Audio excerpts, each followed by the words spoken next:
Hey, hello everyone. আজি আমি ডিফাৰেন্সিয়েচন start কৰিম। ডিফাৰেন্সিয়েচন বহুত দৰকাৰী ক্যালকুলাছৰ চেপ্টাৰ হয়, ফাৰ্স্ট চেপ্টাৰ আৰু ইয়াত নম্বৰ আছে, ভালেখিনি নম্বৰ আহে আৰু হায়াৰ সেকেন্ডাৰী লেভেলৰ কাৰণে যিমানখিনি দৰকাৰ সিমানখিনি আমি চেষ্টা কৰিম। চেষ্টা নহয়, পুৰা একদম যিমানখিনি পাৰো আমি পুৰা চেষ্টা কৰিম। চেষ্টাও নকৰো, পুৰা খতম কৰি দিম, ঠিক আছে? তোমালোকে দেখিব পাইছা মোৰ ফটোখন আৰু মোৰ এডুকেটৰ তোমালোকৰ সেকেন্ডাৰী কেমিষ্ট্ৰি ষ্টুডেন্ট। ইনষ্টাগ্ৰামত সেম নামটো টাইপ কৰি তোমালোকে যদি কিবা কোৱেশ্চনছ থাকে সুধিবৰ কাৰণে তোমালোকে সুধিব পাৰা। আৰু তাই বিনা দেৰি কৰি ষ্টাৰ্ট কৰি দিছো ডিফাৰেন্সিয়েচন চেপ্টাৰটো। Let me change my ink first. ঠিক আছে, তোমালোকে কি খবৰ? যদি পঢ়া শুনা ভাল চলি আছে, আশা কৰোঁ ভাল চলি আছে। কিবা যদি প্ৰব্লেম থাকে তেন্তে কমেণ্টত জনাব পাৰিবা। আৰু আগৰ ভিডিঅ'বোৰ চাই ল'বা দেই, চাই ল'বা। তাত বহুতখিনি নোটছ দিয়া আছে, কেমিষ্ট্ৰি চেপ্টাৰ নোটছ, আৰু ভাল পাবা তোমালোকে। তেন্তে আজি আমি ষ্টাৰ্ট কৰিছোঁ। হেডিং দিছোঁ ওপৰত ডিফাৰেন্সিয়েচন। অ'কে, ডিফাৰেন্সিয়েচনত এতিয়া ডিফাৰেন্সিয়েচন আমি অংক মেইনলি কৰিব লাগে আৰু বহুতখিনি ইজি ফৰ্মুলাছ থাকে। সেই ফৰ্মুলাখিনি আমি এতিয়া লিখিব চেষ্টা কৰি আছোঁ। কপি মোৰ তাত কিতাপখন আছে।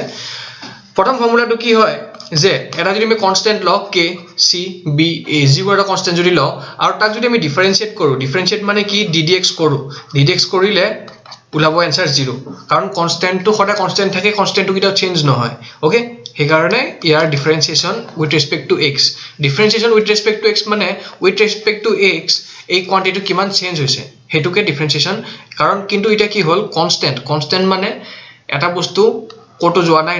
না আগে গৈছে, না পিছে গৈছে, না ওপৰ গৈছে, না তল গৈছে, ক'তো যোৱা নাই মানে এটা ঠাইতে আছে, তাৰমানে এইটো কেতিয়াও চেঞ্জ হোৱা নাই, তাৰমানে এটা ঠাইতে আছে, এইটো কনষ্টেণ্ট। সেইকাৰণে ইয়াত চেঞ্জ টু 0। নেক্সট ইম্পৰ্টেণ্ট ফৰ্মুলাটো কি হৈছে যে আমি যদি এক্সৰ কিবা এটা ফাংচন, ধৰা এই এক্সে আছে বা এফ অফ এক্স, যিকোনো এটা এফ অফ এক্স ফাংচন আছে আৰু তাৰ লগত ইনটু হৈ আছে এটা কনষ্টেণ্ট। ইয়াক যদি আমি ডিফাৰেন্সিয়েট কৰোঁ তেন্তে আমি কি কৰিব লাগিব? কনষ্টেণ্ট যিটো আছে কেতিয়াও চেঞ্জ নহয়, সেইবাবে কনষ্টেণ্টটো আগত উলিয়াই আনিছোঁ। আৰু এই যিটো এফ অফ এক্স ফাংচনটো আছে, এফ অফ এক্স ফাংচনটোক এতিয়া আমি ডি ডি এক্স কৰি দিছোঁ। এতিয়া এই এফ অফ এক্স ফাংচনটো কি হ'ব পাৰে? বিভিন্ন ধৰণৰ হ'ব পাৰে। এক্স স্কুৱেৰ হ'ব পাৰে, 4x হ'ব পাৰে, 4x³ হ'ব পাৰে, 2x হ'ব পাৰে, বিভিন্ন ধৰণৰ হ'ব পাৰে যিটোৰ লগত এক্স ৰিলেটেড হৈ জড়িত হৈ আছে, তাক আমি কি কওঁ? Function of x. এতিয়া থাৰ্ড নম্বৰ ফৰ্মুলাটো কি ইম্পৰ্টেণ্ট হয় সেইটো ইউ ভি ৰুল বুলি কয়। ইয়াত d d x of, for example u এটা ফাংচন অফ এক্স আৰু ভি আছে, ভি এটা ফাংচন অফ এক্স। এতিয়া ফাংচন অফ এক্স মানে আমি কি বুজাব পাৰোঁ? ধৰা ইউ এক্সটো আমাৰ কি হ'ব পাৰে, কেনেকুৱা টাইপৰ হ'ব পাৰে? 4x হ'ব পাৰে, আৰু ভি এক্সটো কি হ'ব পাৰে? 3x² হ'ব পাৰে। যদি এনেকুৱা থাকে তেতিয়া আমি কি কৰিম? ইউ আৰু ভিটো ফাংচন অফ এক্স মানে কি? তাত এক্স জড়িত হৈ আছে। এতিয়া আমি এইবোৰক কেনেকৈ কৰিম? যদি প্লাছ আছে তেন্তে আমি এইটো কি কৰিম? ভাগ কৰি দিম, 2 ভাগ কৰি দিম। কেনেকৈ হ'ব? D d x of u x plus d d x of v x. একদম সহজ পদ্ধতি, মনত ৰাখিব নালাগে, একদম ইজি হৈ যায়। নেক্সট ইম্পৰ্টেণ্ট ফৰ্মুলাটো কি কৈছে? Product rule. ইয়াত যদি প্ৰথমতে আমাৰ আছিল প্লাছ, এতিয়া যদি আমাৰ এইটো ইউ দেই, ইয়াত যদি আমাৰ যদি ইনটু হৈ থাকে তেন্তে আমি কি কৰিব পাৰিম? ইয়াত আকৌ আমি এইটো এজিউম কৰি লৈছোঁ যে ইউ এক্স আৰু ভি এক্স এনেকুৱা হ'ব। ইয়াত আমি কি কৰিম যে অলপমান ইংটো চেঞ্জ কৰি লৈছোঁ। প্ৰথমতে যদি আমি ভি এক্সটো কনষ্টেণ্ট বুলি ধৰোঁ তেন্তে ইউ এক্সক আমি কি কৰিম? ডি ডি এক্স কৰিম প্লাছ, যদি আমি এইবাৰ ইউ এক্সক কনষ্টেণ্ট বুলি ধৰোঁ তেতিয়া আমি ভি এক্সক কি কৰিম? ডি ডি এক্স কৰিম। একদম চিম্পল বস্তু। যদি প্ৰথমতে এটাক আমি কনষ্টেণ্ট হিচাপে ভাবি বাহিৰত ওলাই আনিছোঁ, যিটো আমি এইটো মেথডত কৰিছিলোঁ, ইয়াত যিটো কৰিছিলোঁ কনষ্টেণ্ট বুলি ভাবি, যদি আমি ভি এক্সক কনষ্টেণ্ট বুলি ধৰোঁ তেন্তে ইউ এক্সক কি কৰিম? ডিফাৰেন্সিয়েট কৰিম। আৰু একবাৰ যদি আমি ইউ এক্সক বাহিৰ ওলাই আনিছোঁ, নেক্সট বাৰ আমি ভি এক্সক ডিফাৰেন্সিয়েট কৰিম। তোমালোকে কপি পেন লৈ লিখি থাকিবা দেই। নেক্সট আমাৰ আৰু এটা আছে, যদি ট্ৰিপল এনেকেই থাকে, যদি d d x of u as a function of x into v is a function of x into ডাব্লিউ as a function of x, যদি এনেকুৱা থাকে তেতিয়া আমি কি কৰিম? ইয়াৰ ইজি ফৰ্মুলাটো কি কৈছে? দুটা আমি এবাৰ ওলাই আনিম বাহিৰত, u x into v x d d x of কিমান? ডাব্লিউ এক্স প্লাছ, এইবাৰ কি কৰিম? ইউ এক্স আৰু ডাব্লিউ এক্স বাহিৰত ওলাই আনিম, ইউ এক্স ডাব্লিউ এক্স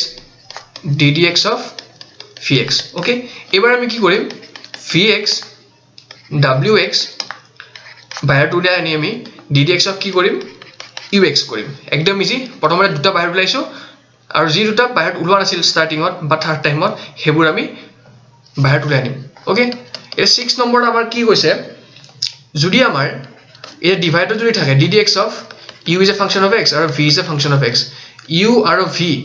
যদি এনেকে ডিভাইড হৈ থাকে তেন্তে কি কৰিব লাগিব আমি এই বস্তুটো ইজি হয় কেনেকে ইজি হয় মই কৈ আছো ফৰ্মুলাটো কি হয় তলত v স্কয়াৰ লিখিবা আকৌ এবাৰ v টো যদি আমি কনস্ট্যান্ট হিচাপে ধৰো তেন্তে আমি কি কৰিব লাগিব ux ক ডিফাৰেন্সিয়েট কৰিব লাগিব ux ক ডিফাৰেন্সিয়েট কৰিব লাগিব মাইনাস ইয়াত মাইনাস দিব লাগিব কাৰণ ইয়াত যদি ইনটু হৈ থাকিলে যদি প্লাস হয় তেন্তে ডিভাইড হৈ থাকিলে মাইনাস হ'ব লাগিব এটা আমি কি কৰিম নেক্সট বাৰ আমি u যদি আমি কনস্ট্যান্ট কৰি ধৰিছো তেন্তে vx ক কি কৰিব লাগিব আমি ডিফাৰেন্সিয়েট কৰি দিব লাগিব এই বস্তুটো এনেকুৱা ফৰ্মুলাটো হয় ওকে নেক্সট 7 নম্বৰ ফৰ্মুলাটো কেনে কি আছে আমাৰ এবোৰ ফৰ্মুলা নাই ফৰ্মুলা এখিনি আছিল এটা আমাৰ ৰিজাল্টস আহিব ৰিজাল্টস ইয়াৰ পৰা আমি কি ইনফাৰেন্স ড্ৰ কৰিব পাৰিম ইয়াৰ পৰা আমি কি পৰিণতি মানে ৰিজাল্টস আমি কি গম পাব পাৰিম এখিনি আমি এটা চাবলৈ গৈ আছো ৰিজাল্টস বুলি যদি আমি লিখো তোমালোকে লিখি যাবা ওকে সো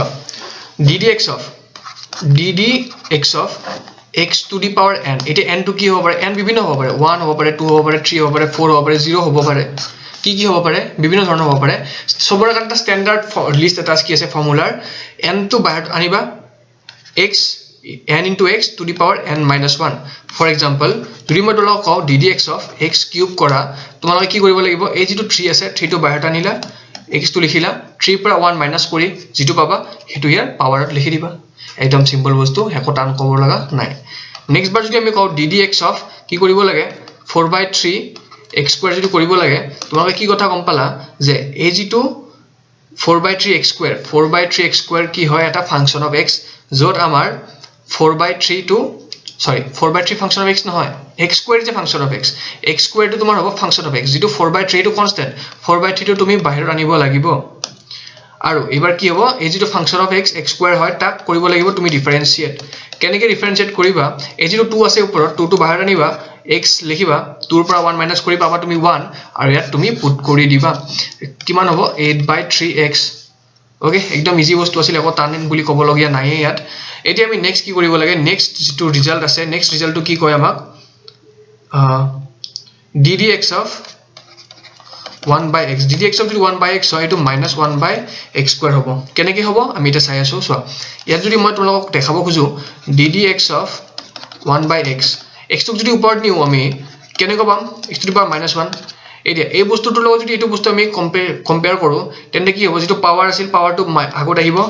আৰু x লিখিম আৰু পাৱাৰৰ পৰা 1 মাইনাস কৰিম তাৰ মানে -1 পৰা যদি -1 কৰো তেন্তে পাম আমি -2 তাৰ মানে -1/x square ওকে একো টান নাছিল তোমালোকে বুজি পাইছা চাগে এতিয়া আমি কি কৰিব লাগিব ঠিক আছে এটো এটা আমাৰ ৰিজাল্ট আছিল নেক্সট ৰিজাল্টটো কি আছে ddx of √x ddx of √x ফৰ্মুলাটো কি হ'ব 1/2 √x এটো একচুয়ালি ফৰ্মুলা নহয় এটো একচুয়ালি এটা ৰিজাল্ট বুলি আমি ক'ব পাৰো কেনেকৈ ক'ব পাৰো আমি এটা চাম কেনেকৈ ক'ব পাৰো সো ddx of √x মানে কি x ৰ ওপৰত যদি পাৱাৰ হাফ হৈ যায় তেন্তে আমি কি ক'ব পাৰো √x এটা যেটো হাফ পাৱাৰটো আছে হাফটো আমি আনিম বাহিৰত আৰু x লিখিম আৰু হাফৰ পৰা 1 মাইনাস কৰি দিম হাফৰ পৰা যদি 1 মাইনাস কৰি দিম আমি পাম -হাফ হাফৰ পৰা 1 মাইনাস কৰিলে আমি পাম -হাফ আৰু এই যেটো -হাফ পাৱাৰটো আছে তলপ পিনে গলে কি হ'ব x to the power half তাৰ মানে √x 1/2 √x বুজি পালা নেক্সট আমি ৰিজাল্টটো ক'ব গৈছো কি হ'ব ddx of e to the power x ddx of e to the power x তোমালোকে মন ৰাখিবা e to the power x একদম ইজি হয় নেক্সট যেটো ৰিজাল্ট আছে কি আছে ddx of e to the power -x ddx of e to the power -x কি হ'ব e to the power -x লিখিলা ঠিক আছে ইয়াত তুমি কি পাইছিলা ইয়াত যেটো x আছিল নহয় হে x টো থাকা কাৰণে তুমি x ৰ লগত ডিফাৰেন্সিয়েট কৰিছা e to the power x ক তুমি e to the ddx তে ডিফাৰেন্সিয়েট কৰিছা কিন্তু ইয়াত x আছে আৰু ইয়াত -x আছে ইয়াত তুমি লগাব লাগিব চেইন ৰুল কি একদম আমি এটাই বুজি পাম কি আছে যদি যেটোৰে তুমি ডিফাৰেন্সিয়েট কৰিছা সেই বস্তুটো যদি ইয়াত নাই বা থাকিলেও অলপমান কি মডিফাই হৈ আছে তেন্তে সেই মডিফাইড ভাৰ্জন যেটো আছে তোমাৰ -x তাক আকৌ তুমি ddx এ ডিভাইড কৰি দিব লাগিব ইয়াকে কয় একদম অসমীয়া সিম্পল খাটি দেশী ভাষাত চেইন ৰুল এটো কিমান হ'ব -1 e to the power -x okay একো টান নাই ইয়াত যদি মই তোমাক আকৌ এবাৰ বুজাব চেষ্টা কৰো বস্তুটো কেনেকৈ হ'ব ddx of মই যদি কও e to the power 2x so ইয়াত 2x আছে ইয়াত আছে x তাৰ মানে তুমি কি কৰিব লাগিব প্ৰথমতে e to the power 2x লিখি ললা এতিয়া এটো এটা মডিফাইড ভাৰ্জন ইয়াত 2x আছে ইয়াত 2x নাই এটা তুমি সেই যেটো মডিফাইড ভাৰ্জন আছে 2x অফ সেই 2x অফ তুমি কি কৰিব লাগিব ddx কৰি দিব লাগিব কৰি দিলে কি পাবা ইয়াত e^2x আছে আৰু ইয়াত তুমি পাবা 2 বুজি পালা নেক্সট যেটো আমাৰ ৰিজাল্ট আছে সেই ৰিজাল্টটো লৈ আমি এটা মুভ কৰিছো নেক্সট ৰিজাল্ট আমাৰ কি কৈছে ddx of sin x ddx of sin x তোমালোকে বহুত বাৰ পাইছা পঢ়িব পাইছা ddx of sin x মানে cos x next ddx of cos x মানে হ'ব minus sin x তাৰ পিছত ddx of এইটো মনত কৰিব চেষ্টা কৰা ঠিক আছে sec square x then ddx of cot x ddx of cot x upon minus cos x square x ddx of cot x লিখিলো ddx of sec x tan x sec x tan x এইটো মন কৰা কাৰণ যেতিয়া আমি অংক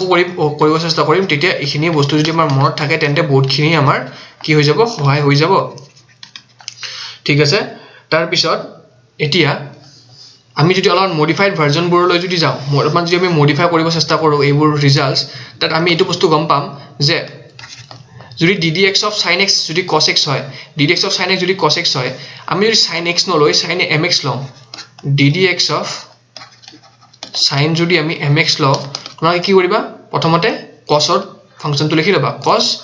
mx এটো একদম ইজি হয় তাৰ পিছত এই যেটো মডিফাইড ভাৰ্জন হল ন এই মডিফাইড ভাৰ্জনটোক তুমি মডিফাইড ভাৰ্জন মানে mx মডিফাইড ভাৰ্জনটোক তুমি আকৌ ddx কৰি দিবা ddx কৰি দিলে কি হ'ব m into cos mx next যদি তুমি ddx of cos mx কৰো কি পাম ddx of cos x মানে minus sin x ইয়াত আমি minus sin mx কৰিম আৰু যেটো মডিফাইড ভাৰ্জন আছে mx যেটো তলত নাই আমাৰ ddx আছে mx নাই সেই ddx এৰি আমি কি কৰিব লাগিব ডিফাৰেন্সিয়েট কৰি দিব লাগিব minus